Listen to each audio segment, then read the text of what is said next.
Guys, this Monday morning, we had one hell of a weekend. I don't know if you followed us. We went to the Moto Farm Rally on Saturday at the Ainsworth, which is one of my favorite events. And then we went to J-Day at the Wick, which is, you got to see the videos to believe it. And here it is Monday morning, and we're totally pumped because Uncle James just came all the way back from Harrisburg, Missouri with Jeff Hunter's collection of big bore two-strokes. Jeff's been collecting these for 35 years. And he also has a Ferrari in his garage we're trying to buy that he's had there for 35 years too. But let's start off with the dirt bikes. Let me show you what's in there. Oh, before we go any farther, we got to mention, little round of applause for James with a new trailer. Little round of applause. He got the $1 million driver award. Million mile. He went 1,000,000 miles with the other trailer without smashing it. So we got him a new one here. You know, a little perk of the job with the new living quarters. How about that, James? Yep. So check it out. First one up here. This is a super, super ultra rare Bultaco VRM 370. Bet you never seen one of these, have you? Wait till you see this thing up close, man. What a diamond. Carlos, what's up, brother? Shit, I got a haircut especially for this moment. Got a big tail and everything. Got himself all dialed in for the big video on Monday, the big reveal. Guys, check this thing out, man. This is a killer Evo MX bike right here. Check it out, the VRM Racing gold fork lowers.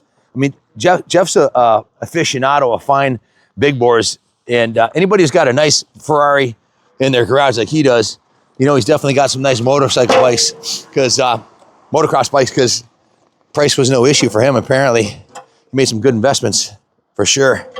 This Bultaco was one of them. Look at the profile of this thing, man. Love the color too, the bright blue. The frame rails are mint in all his bikes. He sent me photos of them. Look at the pipe on this thing too. Cone pipe, not a dent in it. We'll polish those aluminum cases up like a new penny. Here, see, redo the graphics, maybe spray a new paint job on here. Should be ready for prime time. Look at this, beautiful. Unstrap it so we can make it go faster here. Let's just do it your way. Check out this bad boy right here. This is the year, this is an 87, I believe, Husqvarna 430. In 86, I was sponsored by Husky. They gave me a free 500. Very similar to this in a 250, and I ended up getting a CR500, giving them back, but that's another story. But say, look at the frame rails on it. Check out the frame rails. Is there a single ding in there? None, right? Jeff knew how to take care of his stuff, man. You know, look at this thing. Big bore monster. Olin shocks, baby. Check out the Olins in this thing. Huh? How about that? We even did the Rockville Ghetto blow for him, but they didn't see it. Guys, check out this twin shock classic right here. Husqvarna 250. I think this is this a CR or a WR? I think it's a CR. Wow, what kind of shocks are on here? Olin's, baby. With the gold rims. The Olin's with the red tank. Yep, this one will clean up like a new penny too. All of his bikes turn over too, and check out the frame rails. I bet you they're diamonds. Any dents or dings? Original wheels are nice and straight. Yep, this is a good core bike for resto for sure. Okay, I said a truckload of big boards. We got one 250, but wait till you see the next one coming up. This is the Holy Grail. Oh, and I got a Christmas present on the truck. That's coming off last from James after I did my little Christmas carol the other day. He got in the spirit too and got me something a little special. Okay, moment of silence for this one, okay? All I'm gonna say was, we should just look at it. Just look at it. If this thing doesn't get your blood flowing, then you're probably watching the wrong channel. This is the Holy Grail of vintage two-strokes, the 490 Mega 2. Maico Mo's, check him out online. He's got some of the nicest restored 490s I've ever seen. And this one's all there. He had the carb off to clean it. We'll probably put a new carb on it anyways. It's got the upgraded pegs on it, works performance shocks.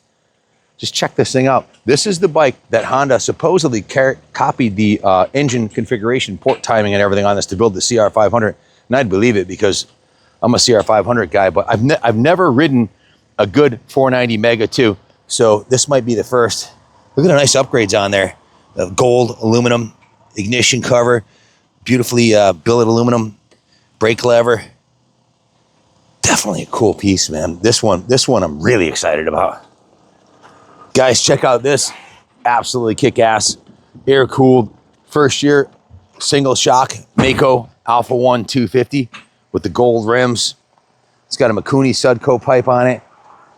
Very cool. Look at the shock remote reservoir, billet reservoir. Looks like Jeff might have done some hop-up stuff on this one too. Cone pipe. Oh yeah, very good core bike. Yep. Guys, one word, RMzilla. Or is that two words? I don't know. But check this thing out, DG pipe.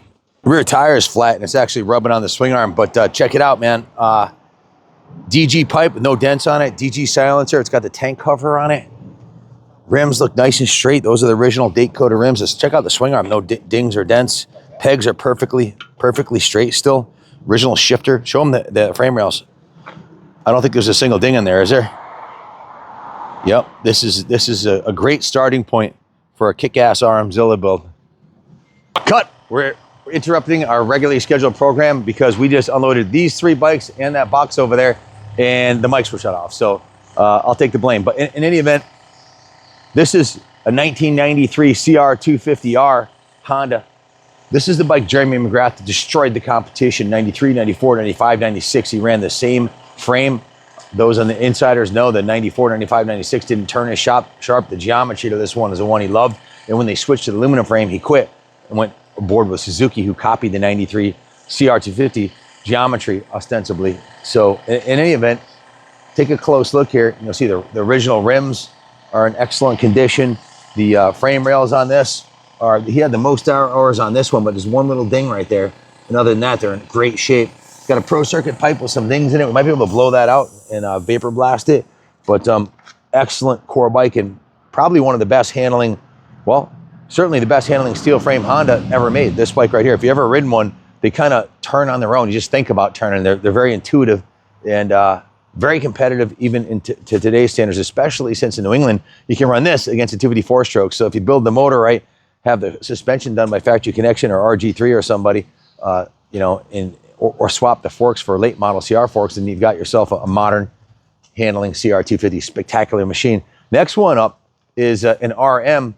This one has got some really killer parts on it. It's got the RG3 Showa forks with the anodized upper triple clamp, pro taper bars, spectacular handling bike. This is an 01. The date codes on both tires are April 01 and March of 01. And if you want to learn how to read date codes on a tire so you can find out the original ones, all you got to do is look, and the last two, where it says DOT, and then the last two is, or 3 is 401. That's April 01. The fronts are 301, so that's March 01. But definitely super clean frame, original wheel set. This one will definitely be a ripper for sure.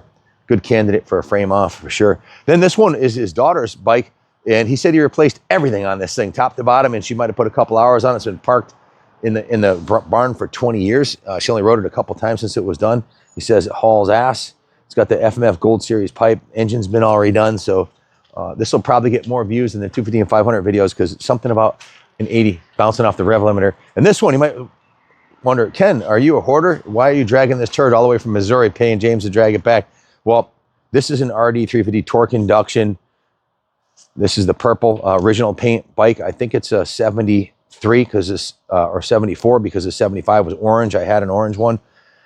Really hard to find parts for these. If you look at the engine cases, the little things like the rear fender are not such little things. If you need one, they're super, super hard to come by. And this one's been preserved and doit. So they'll probably clean up like a new penny. The front fender's a little rough, but looks like it might have been hit on the front here, but there's some killer parts on this thing and it kicks over. It's not seized. It even has the original exhaust on it. And that chain guide is covered in chain lube. So that'll probably clean up really nice. The original chain guide, those are, you know, like hen's teeth when you're restoring one. So that's why we grab them when we can get them. So yeah, we're no stranger to barn finds. But just to recap, we got the RD350, the YZ80, the RG3, Suzuki RM250, really cool bike. The 93, Jeremy McGrath replica. We got the RMzilla. We've got the Alpha 1 Maico 250 with the Olin shock. And then the holy grail of classic vintage big bore two strokes, the Mega 2 490. We'll be hitting up Maico Mo's and VMX for some parts and maybe have Devin doing one of his spectacular frame offs on this thing. Here's a clean, all original Husqvarna. Well, it's filthy dirty, but clean, I mean by straight, and nothing is destroyed on it. Jeff was an aficionado of fine two-stroke motorcycles, and you know, he's getting up. I think Jeff. I think you said you were 67, Jeff. Is that right? So he's 70. He's 70 now. 70. He's done a few motos in his day. He's 10 years older than me, so he wasn't going to be riding the bikes. He decided he wanted to see him go to a good home. This Husky 430 with the Olin shock, the gold wheels, and then this really cool Bultaco Mark II 370, the VRM Racing Bultaco. This is definitely a cool piece too. Nice aluminum silencer on here. All the aluminum on these will shine up like brand new. And the frame's just a coat of powder coat away from being brand new. Quick paint job and some new plastics. It should be golden. And I have one more surprise. I always save the best for last.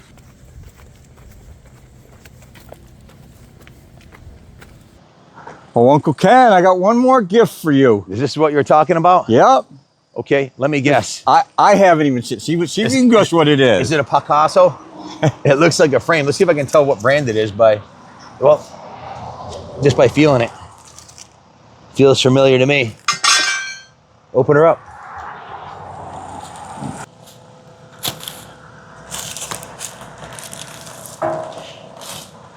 Are you kidding me? What do we got here?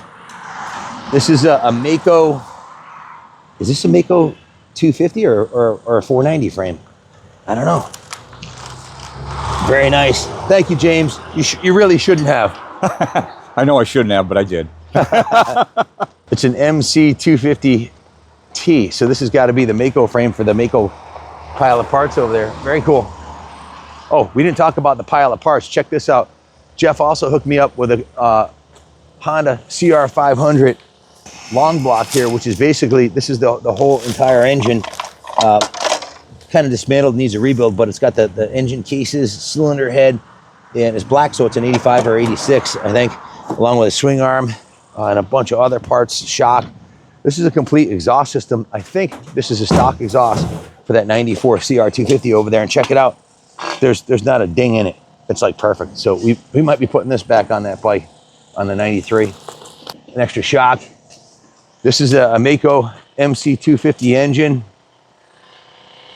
Couple of silencers. I'm not sure what's in here. We didn't open that one up yet. That'll be a little surprise. There's some Maico forks. Open these up, James. See what you got in there. And a pile of pipes. This right here, this is what's left of the RD350 seat. I think there was no seat on it, right? And this is why RD350 seats are obscenely expensive. I've restored a few of them. They always rust out. The last one we did cost me, and I remember the number exactly. It was $572 for the saddle because it was so painful. We had to buy the seat base, the foam, the cover, the strip, the latch, and this thing, like this thing right here. Every little piece individually on eBay, and it was $572. So never underestimate the value of parts. I'm gonna take off these components, so then we're gonna junk the rest. But the strip is actually in pretty good shape around the side. You never know what you're gonna get that might be worth something. And we got some pipes. And these are all the Maico parts here. The freshly powder coated swing arm, brake lever, pegs, got a set of shocks, a new seat cover, seat. If I don't put this, I usually put this stuff in inventory until we actually have several Maico 250s we're doing, so they might be able to use some of the parts, but if not, we'll usually auction them off as a package, which we very rarely sell parts, so we'll probably end up just putting those in stock. And then a pile of pipes. I'm not sure what's what, we'll have to figure it out. Okay, we got 2 sets of forks. We got a box full of radiators and a box full of handlebars. Okay, we'll figure it out. That's it. Another Monday at Kaplan Cycles. We got to get back to work, put all this stuff away now. We got to wash the bikes and clean them, detail them before they go into stock, and then catalog all this stuff. So no traffic on the extra mile. Thanks for watching. God bless America.